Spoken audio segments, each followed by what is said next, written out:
Okay అండి, start చేసుకుందామా?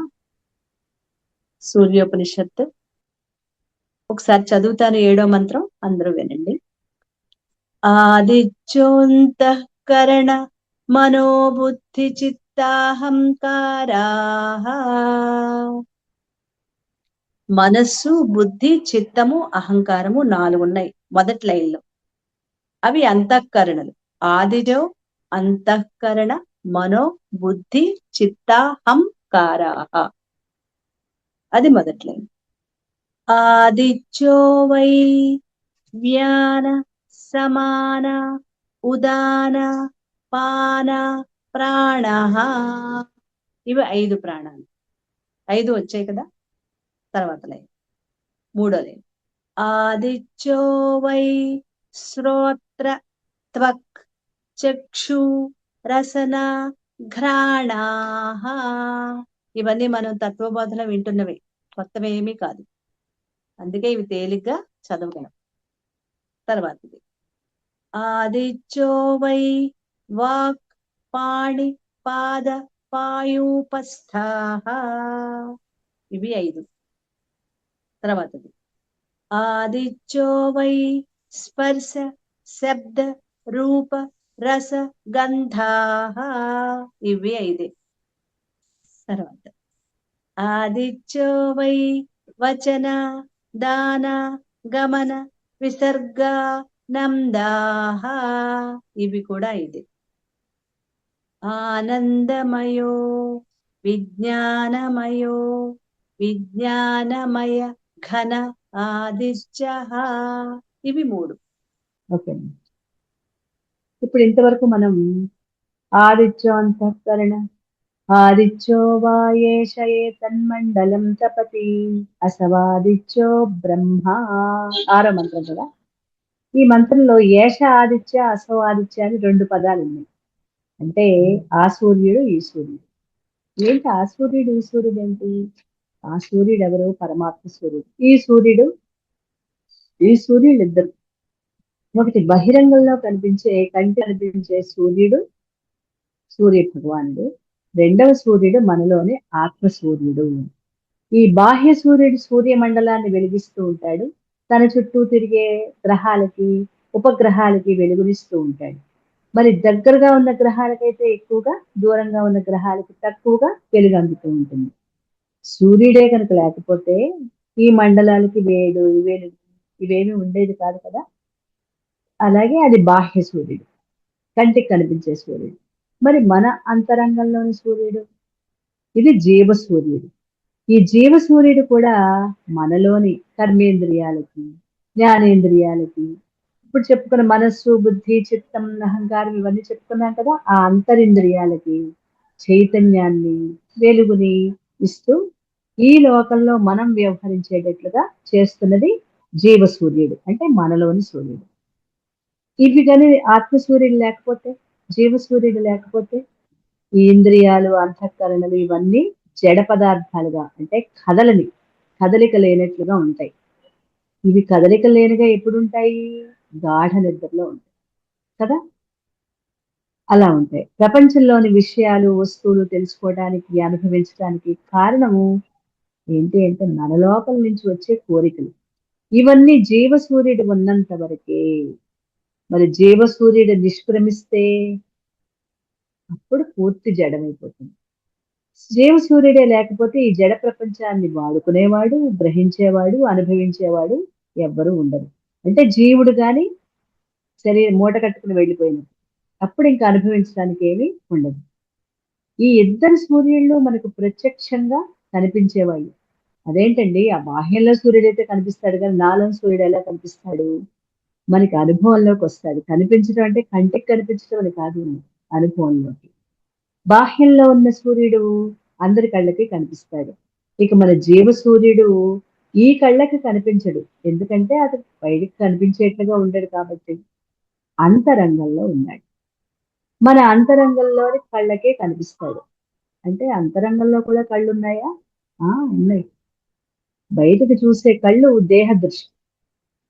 వాళ్ళు మంచివాళ్ళు, చెడ్డవాళ్ళు, బాగుంది, చాలా బాగా చెప్పారు, ఇలాంటి విశ్లేషణ చేసేవి మనోదృష్టి. ఇష్టం, అయిష్టం, బావుంటం, బావుండకపోవటం, మంచివాళ్ళు, చెడ్డవాళ్ళు, మనం ఆ విధంగా వాళ్ళని అంచనా వేయడం అనేది మనోదృష్టి. ఈ 2 అందరికీ సామాన్యంగా అందరికీ ఉంటాయి. కానీ అంతర్దృష్టి అనేది ఉన్నది. అంతర్దృష్టి. అది అంతర్దృష్టి అంటే గనక ఆత్మదృష్టి. అదే ఆత్మదృష్టి. ఆత్మదృష్టి కళ్ళకి ఆత్మదృష్టి అంటే అంతరంగంలోని కళ్ళేంటి? మనస్సు. కాబట్టి మనస్సుకు ప్రత్యక్షంగా తెలుస్తాయి.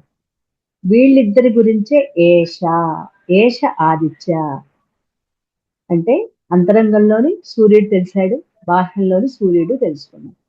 మరి అసౌ ఆదిత్య, ఆ ఆదిత్యుడెవరు?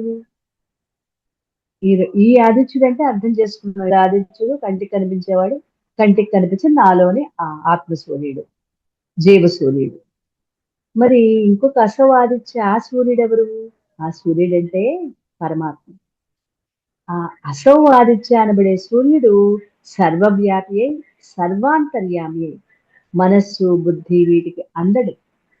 ఈ జగత్తుని వెలిగించే బాహ్య సూర్యుడికి, జీవుణ్ణి వెలిగించే అంతరంగ జీవ సూర్యుడికి, అంటే ఆ కంటికి కనిపించే సూర్యుడికి, నాలోని సూర్యుడికి ఆధారంగా ఉన్నవాడే ఈ సర్వవ్యాపక చైతన్య పరమాత్మ. ఆయన వల్లనే ఈ ఇద్దరు సూర్యుళ్ళు, అంటే కంటికి కనిపించే ఆకాశంలోని సూర్యుడు, నాలోని అంతరంగ సూర్యుడు, ఈ ఇద్దరు సూర్యుళ్ళు ఆయా పనులు వాళ్ళు చేసుకుంటున్నారు. ఇంకా సరిగ్గా చెప్పాలంటే వీళ్ళిద్దరి ద్వారానే చేస్తున్నది ఆ సర్వాంతర్యామి అయిన పరమాత్మ సూర్యుడు. ఆయన్నే ఇక్కడ బ్రహ్మ అన్నారు. బ్రహ్మ అనే మాటకు అర్థం బృహత్ బ్రహ్మ, చాలా పెద్దదన్నమాట.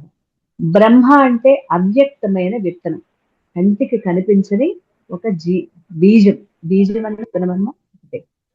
ఈ విత్తనం నుంచే ఈ ప్రపంచం అనే వృక్షం, నామరూపాలతో కూడిన ప్రపంచం అనేది వచ్చింది. దాని నుంచే ఈ దేహము, ఇంద్రియాలు, మనస్సు, బుద్ధి వీటితో కూడిన మన వ్యక్తిత్వాలు కూడా అందులోంచే వచ్చాయి. మరి బాహ్యమైన ఇంద్రియాల ద్వారా గ్రహించే సమస్త ప్రపంచ విషయాలు, బయటకు కనిపించే విషయాలు, అంతరేంద్రియాల ద్వారా గ్రహించే సమస్త ఆలోచనలు. అంతరింద్రియాలు అంటే మనం కంగారు పడాల్సిన అవసరం లేదు. మనస్సు, బుద్ధి, చిత్తము, అహంకారం ఇవి ఎక్కడున్నాయి? లోపల సూక్ష్మ శరీరంలో ఉంది కదా. ఇవి మన ఆలోచనలు, ఈ జ్ఞానం ఇదంతా పరమాత్మ వలనే సాధ్యం. కాబట్టి నిజమైన ఆదిత్యుడెవరు? పరమాత్మే. మరి ఉపాసన బాహ్య సూర్యుడి నుంచి మరలించి ఆత్మ సూర్యుడైన మన లోపలికి నిలపాలి. ఈ బాహ్య సూర్యుడి వల్లే అన్ని మండలాలు వెలుగుతున్నాయి. అది మనం అర్థం చేసుకున్నాం. మరి దీనిని ఆత్మ సూర్యుడిని పైకి మనం గాని లోపలికి మళ్ళిస్తే అన్ని మండలాలు, మన లోపల ఉన్న మండలాలు, బయట సూర్యుడి వల్ల అన్ని మండలాలు వెలుగుతున్నాయి. మరి మన లోపల ఉన్న సూర్యుడి వల్ల ఇంద్రియాలు, అంతఃకరణలు, ఇంద్రియాలంటే జ్ఞానేంద్రియాలు 5, కర్మేంద్రియాలు 5, అంతఃకరణలు 4, మొత్తం 14.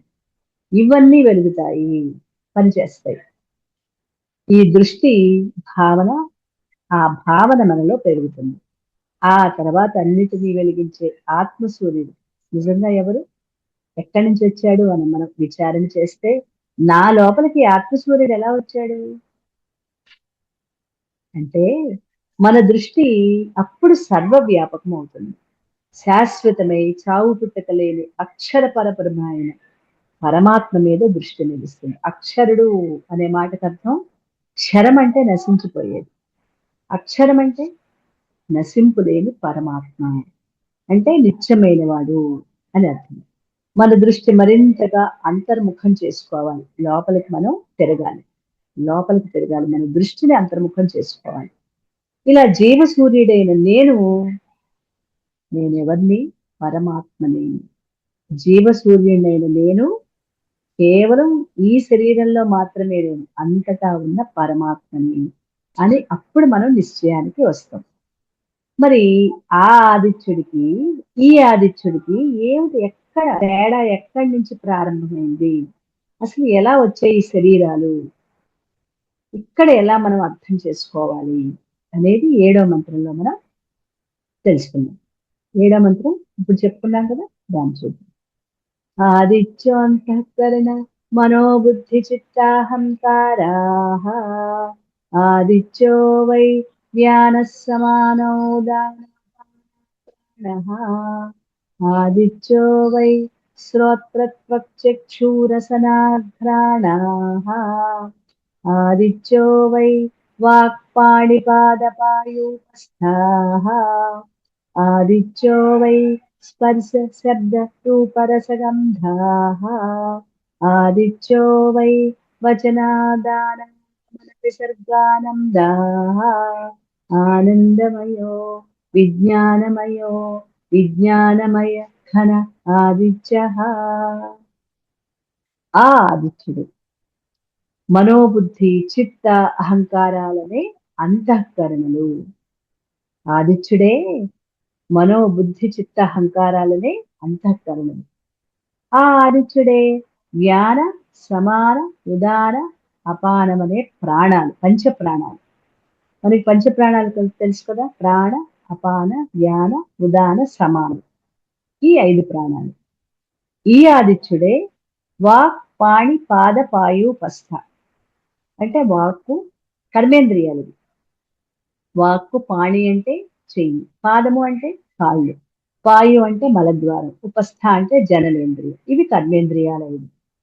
ఈ ఆదిత్యుడే స్పర్శ శబ్ద రూప రసగంధాలు. ఇవి జ్ఞానేంద్రియాల యొక్క తన్మాత్రలు. తన్మాత్రలు అంటే శబ్దము. ఎలా ఎలా శబ్దం ఎక్కడ? చెవి ద్వారా. స్పర్శ త్వక్, దేనికి? త్వక్ అంటే చర్మానికి. రూపము కంటికి. రసము నాలుకకి. గంధము ముక్కు. అంటే ఈ పంచ జ్ఞానేంద్రియాల యొక్క తన్మాత్రలే ఈ శబ్ద స్పర్శ రూప రస గంధాలు. ఈ ఆదిత్యుడే మాట్లాడటం, స్వీకరించటం, రావటం, వచ్చటం, అంటే రావటం, విసర్జించటం, ఆనందించటం అంతా ఈ ఆదిత్యుడి వలన. అతడే ఆనందమయుడైన విజ్ఞానమయుడైన విజ్ఞాన ఘనస్వరూపమైన ఆదిత్యుడు.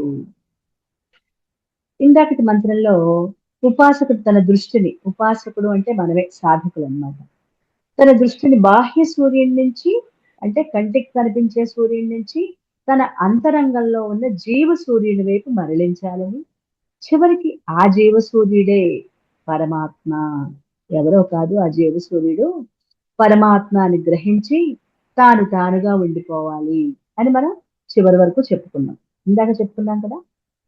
ఇప్పుడు ఆ జీవ సూర్యుడే పరమాత్మని ఎలా నిర్ణయించుకోవాలి? బాగుందండి చెప్పారు. మరి దాన్ని నిర్ణయించుకోవాలంటే ఎలా? ఇది కదా మనకు వచ్చే ప్రశ్న. ఎక్కడ తేడా ప్రారంభమైంది? ఇంతకీ వీళ్ళిద్దరా ఒకళ్ళ? ఈ విషయం ఈ మంత్రంలో చెప్తున్నారు. నిజంగా ఇద్దరు లేరు, ఒక్కళ్ళే. అదే ఆ పరమాత్మ. పరమాత్మ ఒక్కడే, ఇంతమంది లేరు. మనకి అవగాహన కోసమని బాహ్య సూర్యుడు అంతరంగ సూర్యుడు పరమాత్మని విడదీసుకుంటున్నాం మనకి అవగాహన కోసం. ఇప్పుడు ఇంతమంది లేదు, ఉన్నది ఒకటే పరమాత్మ. ఆ పరమాత్మ ఏకం అద్వయం. ఆ ద్వయం, ద్వయం అంటే రెండు, ఆ ద్వయం రెండు లేదు. అదేంటండి, ఒకటని చెప్పచ్చు కదా. రెండోది లేదు అంటే ఉన్నది ఒకటే అని మనం అవగాహన చేసుకుంటాం. ఏకం ఒక్కటే, అద్వయం రెండోదంటూ లేదు, ఉన్నది ఒకటే. ఒక్కడే అని చెప్పడమే కాకుండా రెండో వాడు లేనే లేడు అని స్పష్టంగా ఈ వేద మంత్రాలు మనకి వివరిస్తున్నాయి. ఇంకేం చెప్తున్నాయి? ఏకమేవా అద్వయం బ్రహ్మ నేహ నానాస్తి కించన. ఇది బృహదారణ్యకోపనిషత్తులో వివరిస్తున్నారు ఈ మంత్రాన్ని. ఏకమేవా అద్వయం బ్రహ్మ నేహ నానాస్తి కించన, రెండోదంటూ లేదు, ఉన్నది ఒక్కటే బ్రహ్మము. మరి మనం రెండుగా ఎలా పొరపాటు పడుతున్నాం? ఎందుకు మనకు రెండు అనుకుంటున్నాం అంటే, ఉన్న ఒకే ఒక పరమాత్మ పరమాత్మగాను ఉంటున్నాడు, జీవాత్మగాను ఉంటున్నాడు. అందుకని పరమాత్మగా అంతటా ఉంటున్నాడు, జీవుడిగా నీ లోపల ఉంది. దీనికే మనం పేరు పెట్టుకున్నాం, గుర్తుందా? మన లోపల ఉన్న పరమాత్మ చైతన్యానికి ఒక పేరుంది, ఏంటది గుర్తుందా? ప్రత్యేగాత్మ. అంతటా ఉన్న ఆ ప్రత్యేగా అంతటా ఉన్న పరమాత్మ సర్వాత్మ అంతటా ఉన్నది. మరి నా లోపల ఉన్న జీవసూర్యుడు ఆత్మ చైతన్యం మనకి అర్థం అవటం కోసం ఈ రకాల పేర్లు పెట్టుకున్నానే. దీనికి ఇంకొక పేరు కూడా ఉంది. అదే ప్రత్యేగాత్మ. ప్రత్యేగాత్మ అన్న ఆత్మ చైతన్యం అన్న అంత ఒక్కటే. అంటే మన అవగాహన కోసం అన్నమాట ఇవన్నీ. పరమాత్మ తనకు తానుగా స్వచ్ఛంగా ఉన్నప్పుడు, పరమాత్మగా ఉన్నప్పుడు ఆనందమయుడుగా, విజ్ఞానమయుడుగా, నిత్యుడుగా ఉంటాడు. నిత్యుడు అంటే ఎప్పుడూ ఉండేవాడు. ఆయన విజ్ఞాన ఘనుడు. ఆయనే ఆ అసౌ ఆదిత్య. ఆ పరమాత్మ ఆదిత్యుడు ఎప్పుడూ నిరంతరం ఉండేవాడు నిత్యుడు. మరి ఆ ఆదిత్యుడే ఇక్కడికి దిగొచ్చాడు కిందకి. ఎలా దిగొచ్చాడు? ఈ దేహంలో. ఈ దేహంలోకి వచ్చినప్పుడు పంచ జ్ఞానేంద్రియాలుగా, పంచకర్మేంద్రియాలుగా, 4 అంతఃకరణలుగా, ఇంద్రియ విషయాలుగా, సూక్ష్మ శరీరంగాలతో కలిసి ఉన్నప్పుడు ఈ ఆదిత్యుడు అవుతున్నాడు. అంటే అంతరంగాదిత్యుడు, జీవాదిత్యుడు అనమాట. జీవసూర్యుడు. జీవసూర్యుడు అవుతున్నాడు. ఎప్పుడూ వీటితో గల తాదాత్మ్యాన్ని వదిలేసి, అంటే జీవసూర్యుడిగా ఉండి ఈ జ్ఞానేంద్రియాలతో, కర్మేంద్రియాలతో, అంతరింద్రియాలతో ఉన్నప్పుడు జీవసూర్యుడిగా ఉంటాడు. ఎప్పుడైతే ఈ తాదాత్మ్యం వీటిని వదిలేస్తాడో అప్పుడు మళ్ళీ పరమాత్మ అయిపోతున్నాడు. దీనితో కలిసి ఉన్నప్పుడు జీవసూర్యుడు, అదే ప్రత్యేగాత్మ, ఆత్మ చైతన్యం. ఈ తాదాత్మ్యం వదిలిపెడితే పరమాత్మ. ఇక్కడ రెండిటికి ఉన్న తేడా మనం గమనించాలి. ఈ దేహంతో తాదాత్మ్యం కలిసిపోయి ఉన్నప్పుడు ఆత్మ చైతన్యం. తాదాత్మ్యం వదిలేస్తే పరమాత్మ. పట్టుకుంటే జీవుడు, వదిలిపెడితే దేవుడు. ఈజీగా ఉంది కదా. ఈ ఇంద్రియాలు అన్నిటినీ పట్టుకున్నప్పుడు జీవుడుగా ఉన్నాడు. అవన్నిటినీ వదిలేస్తే అదే పరమాత్మ చైతన్యం. పట్టుకుంటే జీవుడు, వదిలిపెడితే దేవుడు. దేవుడంటే పరమాత్మ చైతన్యం. పరమాత్మ అంటే అప్పుడు పరమాత్మే అవుతున్నాడు. ఒక వ్యక్తి 2 పనులు చేస్తున్నాడు. ఒక్కసారి ఉద్యోగస్తుడిగా చేస్తున్నాడు. ఇంకోసారి వ్యాపారస్తుడిగా చేస్తున్నాడు. ఎలా చేస్తున్నట్ట? తను ఉద్యోగం చేస్తున్నాడు. ఆ రాత్రి కలొచ్చింది. కలలో అతడు పెద్ద బిజినెస్ మ్యాగ్నెట్.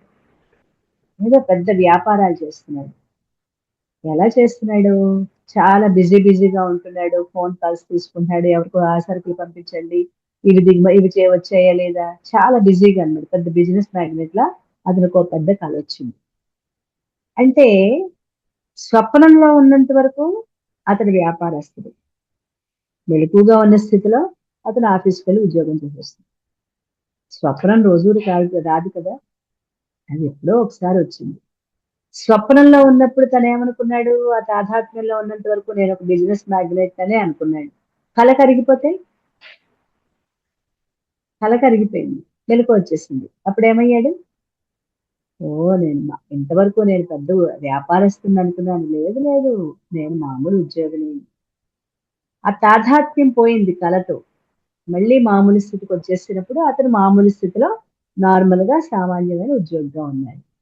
అది తాదాత్మ్యం అంటే అందులో ఉన్నంత వరకు. ఆ ఆదిత్యుడే అంటే ఆ పరమాత్మే ఈ జీవుడుగా ఎలా అవుతున్నాడో ఇప్పుడు మనకి ఈ మంత్రాలతో వివరించారు. వాక్కు, పాణి, పాద, ఉపస్థ అనేవి కర్మేంద్రియాలు.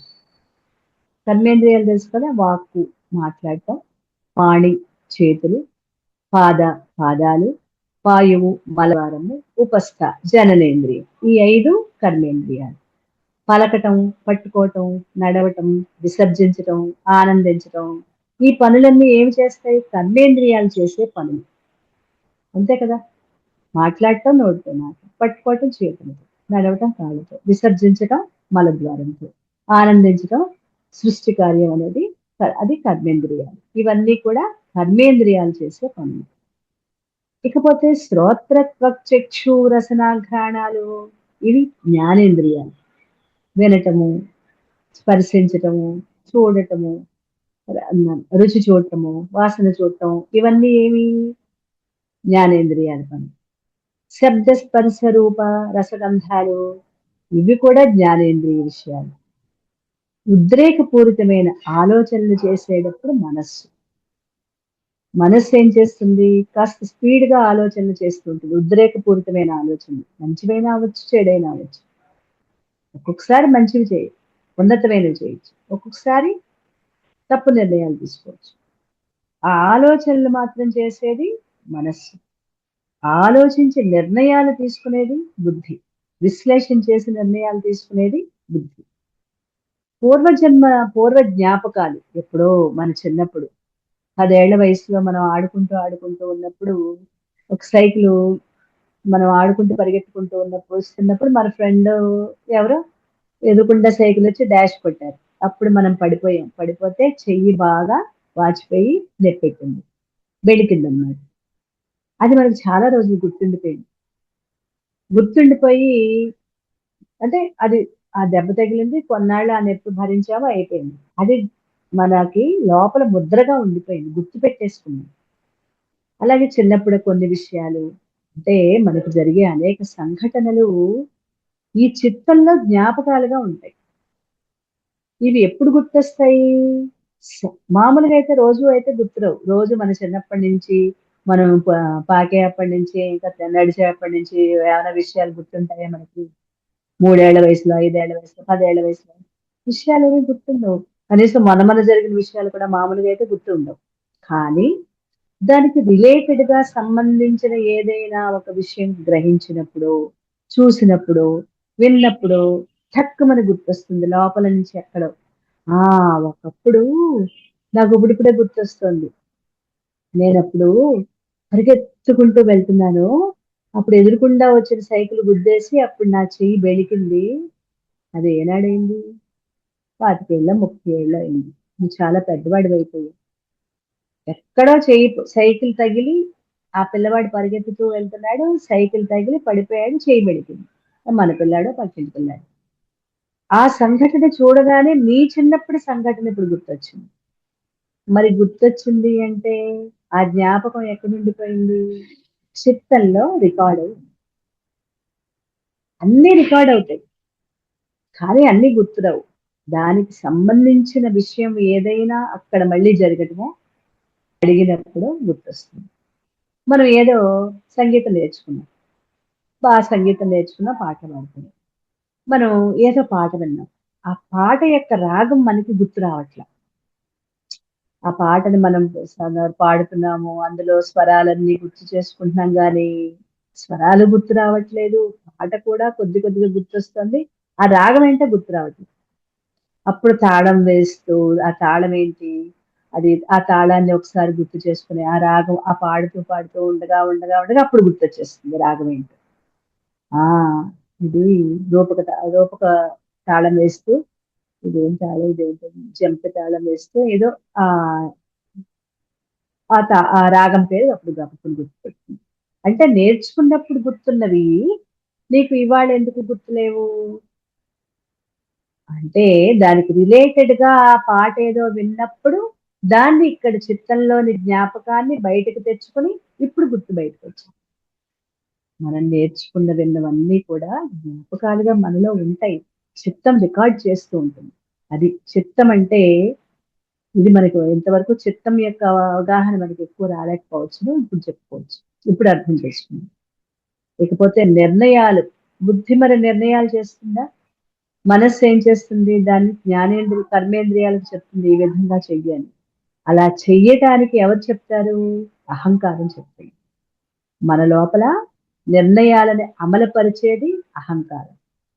మరొక్కసారి ఈ 4 ఇంద్రియాల గురించి, అంతరింద్రియాల గురించి ఒకసారి గుర్తు చేసుకుందాం. ఆలోచనలు చేసేది మనస్సు. నిర్ణయాలు తీసుకునేది బుద్ధి. జ్ఞాపకాలుగా నిలవపెట్టేది చిత్తము. ఈ నిర్ణయాలని అమలుపరిచేది అహంకారం. ఓకే అండి. అంతరింద్రియాలు ఈ 4 ఒకటైనా వాళ్ళ పనులు చేసే విధానాన్ని బట్టి 4 పేర్లన్నమాట. ఈ పైన జరిగే పనులన్నిటికీ ఆధారంగా ఉన్నది పంచ ప్రాణాలు. ఏంటది? ప్రాణ, అపాన, వ్యాన, ఉదాన, సమాన. మన లోపల ఇవన్నీ జరగాలంటే పంచ ప్రాణాలు ఉండాలి. ఇవన్నీ వ్యక్తిలో జరుగుతూ ఉంటాయి. అన్నిటికీ ఆధారం ఆ వ్యక్తే. అంటే ఆ జీవ సూర్యుడైన ఆదిత్యుడు. ఆ వ్యక్తిలో ఉన్న ఆత్మ చైతన్యం. అయితే ఆధారమైన అతడు తనను తాను మరిచిపోయి, అంటే నా లోపల నేను పరమాత్మ చైతన్యాన్ని, గుర్తుందా? అదేం తెలీదు. అది తెలియక ఏమంటున్నాం?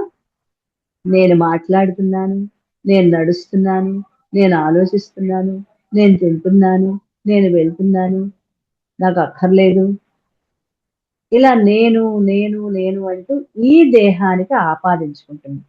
ఇంద్రియాలతో, అంటే జ్ఞానేంద్రియాలతో, కర్మేంద్రియాలతో తాదాత్మ్యం చెందిపోయి జీవుడుగా అనుభవించేవాడుగా ఉండిపోతున్నాం.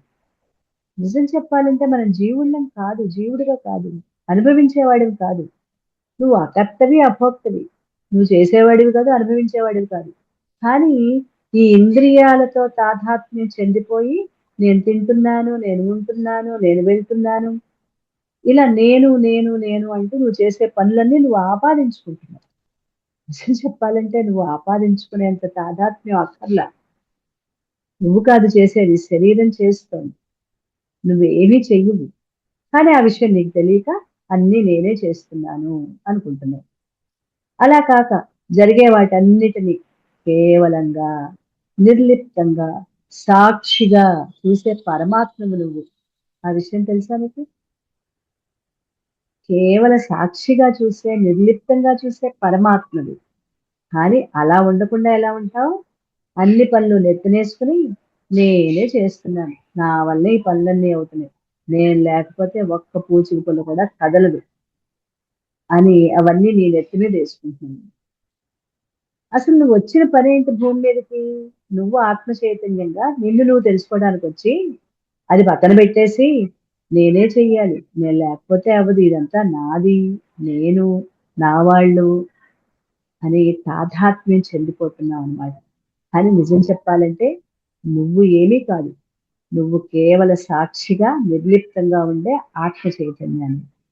కల నుంచి మేలుకున్నవాడు కలలో ఉన్న వ్యక్తిని, అక్కడ సంఘటనల్ని వదిలి తన స్థితిలో తాను ఎలా ఉంటాడో మెలుకువ వచ్చిన తర్వాత మళ్ళీ వాటిని, మళ్ళీ పడుకుంటే మళ్ళీ మంచి కల వచ్చింది, ఆ కల కంటిన్యూ అవుతుందని పడుకుంటే కల కంటిన్యూ అవుతుందా?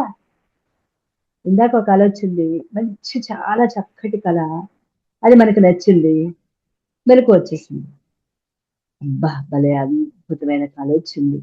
ఎంత బావుందో! బోలెడు పళ్ళు, పెద్ద తోట, పక్షులు.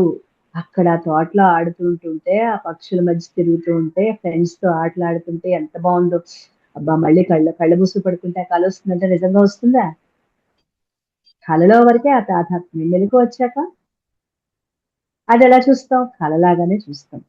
ఆ సంఘటన వదిలి ఆ స్థితిలో తాను ఎలా ఉంటాడో, అలాగే పరమాత్మ అయిన నేను ఈ జగత్తులో ఉన్న వ్యక్తిని, అంటే జీవుణ్ణి ఇక్కడ సంఘటనలకి, దుఃఖాలకి, సర్వాన్ని వదిలి నేను నేనుగా ఉన్నాను.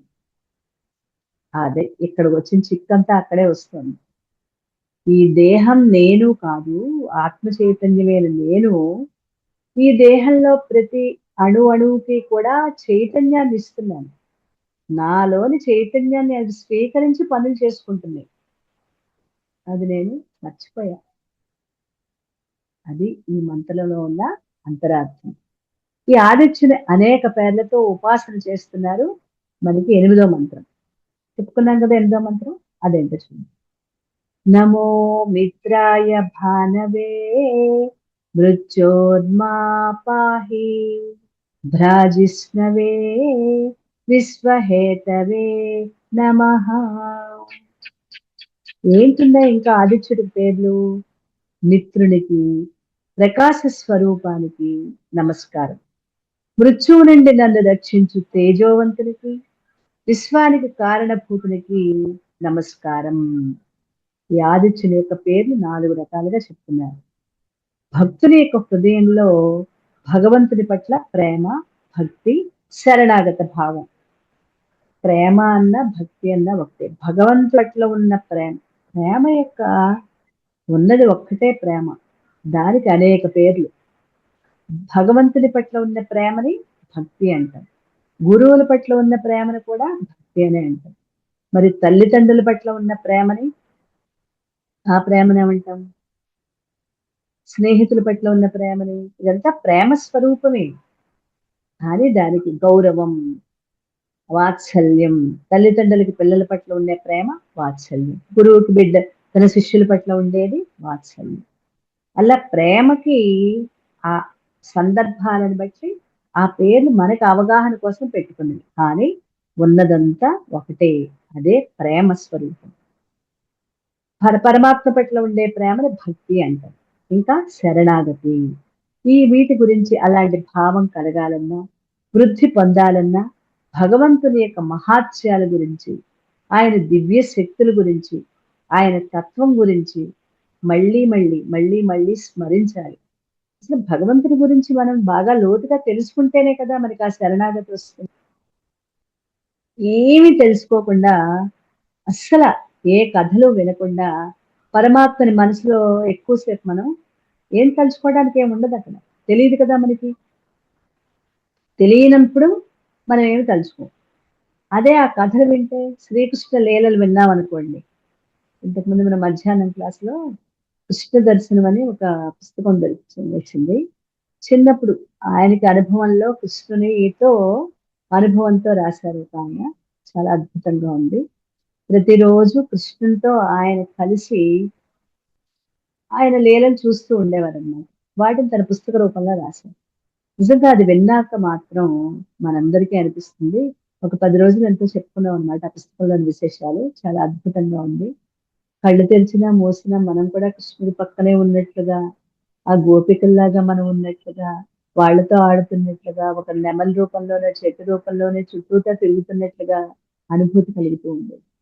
ఎందుకని? ఆ కథలు కథలుగా వినటం మూలాన మనలో ఆ భావన అనేది పెంపొందుతుంది. అలా ఆయన దివ్య శక్తుల గురించి, ఆయన తత్వం గురించి పదే పదే పదే పదే స్మరించుకుంటూ ఉండాలి. విచారణ చెయ్యాలి. తెలుసుకుంటూ ఉండాలి. అంతేకాదు భగవంతుని తత్వాన్ని తెలియజేసే అనేక పేర్లను, నామాలు వాటి ద్వారా ఆయన్ని స్తుతిస్తూ ఉండాలి. అందుకోసమే అలా నేర్పటం కోసమే ఏమీ తెలియని మనకి, అంటే పరమాత్మ అంటే ఏమీ తెలియని మనకి ముందు నేర్పించారు. ఏంటది? అష్టోత్తరాలు, సహస్రనామాలు, పూజలు. ఎందుకు నేర్పించారు? పరమాత్మ అంటే ఏంటో తెలియటం కోసం. అందుకని అది పారాయణ చేస్తూ ఉంటాం. అలాగే ఇక్కడ కూడా సూర్య భగవానుడిని 4 పేర్లతో స్తుతిస్తున్నారు. నమస్కారాలని అర్పిస్తున్నారు. ప్రార్థిస్తున్నారు. అవేంటవి? మిత్రుడు, భానుడు, భ్రాజిష్ణుడు, విశ్వహేతువు. సూర్యుడికున్న 4 పేర్లలో మిత్రుడు, భానుడు, ఈ 2 మనకి తెలుసు కదా. ఇంకో 2 కొత్త పేర్లు. భ్రాజిష్ణుడు, విశ్వహేతువు. ఈ పేర్ల ద్వారా సూర్యుని యొక్క మహిమని, ఆయన తత్వాన్ని మనం తెలుసుకోవచ్చు. మిత్రాయ. మిత్రాయ అంటే మిత్రుడు. ఎవరు మిత్రుడు? ఆపదలో ఆదుకుని రక్షించేవాడిని మిత్రుడు అంటారు. సూర్య భగవానుడు ఎవరికి మిత్రుడు? ఈ లోకంలో ఉన్న సమస్త ప్రాణికోటికి. కేవలం మనుషులకేనా? ఆహా. వృక్షాలు, క్రిములు, కీటకాలు, జంతువులు, కొండలు, గుట్టలు, పర్వతాలు, ఇంకా నదులు, చెరువులు, అన్నిటికీ, సమస్తమైన వాటికి స్నేహితుడు, మిత్రుడు. సమస్త ప్రాణికోటికి, మనుషులకే కాదు, జంతువులకే కాదు, చెట్లు, చేమలకి కూడా ఆయన మిత్రుడే. ఎందువల్ల?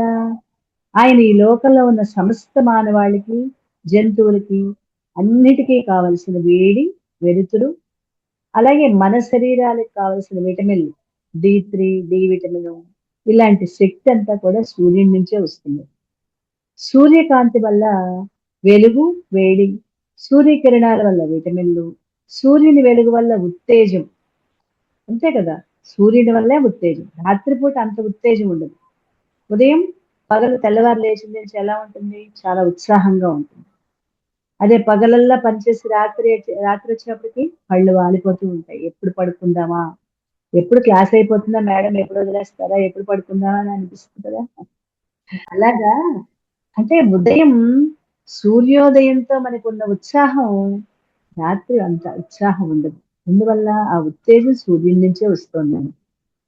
ఇవన్నీ కూడా మనలో కలుగుతున్నాయి. అలాగే ఇంక చెట్లు ఉన్నాయంటే వాటికి ఆహారం పగలే తయారు చేసుకుంటాయి. అంటే సూర్యరశ్మి ఉన్నప్పుడే కిరణజన్య సంయోగ క్రియ. మనం 3, 4, 5 ప్రైమరీ స్కూల్‌లో చదువుకున్నామా? కిరణజన్య సంయోగ క్రియ. అంటే చెట్లు ఆహారాన్ని తయారు చేసుకోవటం. ఆకులు తమ ఆహారాన్ని తయారు చేసుకుంటున్నాయి కదా! అది సూర్యుడు ఉన్నంత వరకి. అంటే సూర్యోదయం నుంచి సూర్యాస్తమయం వరకు ఆ కిరణాలను తీసుకుంటాయి. భూమి లోపల వేర్లలోంచి నీరు తీసుకుంటున్నాయి. తమ ఆకుల్లో ఉన్న పత్రహరితాన్ని తీసుకుంటాయి. మనం వదిలేసిన కార్బన్ డయాక్సైడ్ తీసుకుంటున్నాయి. సూర్యకిరణాలను తీసుకుంటున్నాయి. వీటన్నిటిని ఉపయోగించుకొని అవి ఆహారాన్ని తయారు చేసుకుంటున్నాయి. తయారు చేసుకొని ఏం చేస్తాయి? అవి పగలల్లా ఆహారం తయారు చేసుకుంటాయా?